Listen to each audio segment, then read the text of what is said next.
কচুরলতি দিয়ে চিংড়ি মাছ। চিংড়ি মাছ তো আমার খুবই ফেভারেট। এরপর মশলাটা রেডি করার জন্য সাদা সর্ষে আর কাঁচা লঙ্কাটা প্রথমে মিক্সিতে বেটে নিয়েছিল, তারপরে আদা রসুনটা একটু শিলে বেটে নিয়েছিল। তারপর কড়াতে তেল দিয়ে চিংড়ি মাছগুলো ভাজা হচ্ছিল। আহা, ওই ভাজার গন্ধ আমার এতই ভালো লাগে, আমি তো ভাজতে ভাজতেই খেয়ে নেবো। তারপরে একটু কালো জিরে আর শুকনো লঙ্কা ফোড়ন দিয়ে পেঁয়াজগুলোকে খুব ভালো করে ভেজে নিচ্ছিল, আর তার মধ্যে অল্প করে একটু জিরে গুঁড়ো দিয়েছিল।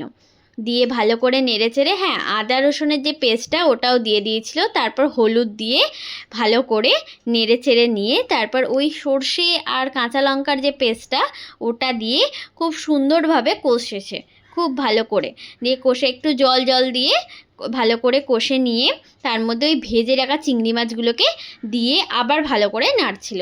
উফ, বলতে বলতেই আবার মনে পড়ে গেল যখন কচুরলতিটা খেয়েছিলাম। হ্যাঁ, কাশ্মীরি লাল লঙ্কার গুঁড়োটা দিয়েছিল আর একটু নুন, কালারটা সুন্দর আসার জন্য। তারপর একটু চিনিও দিয়ে দিয়েছিল, বললাম চিনিটা দিলেও খুব ভালো কালার আসে।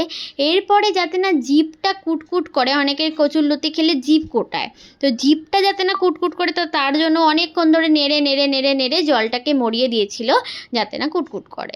ব্যাস, তারপরেই রেডি। আহা, এত সুন্দর দেখতে হয়েছিল।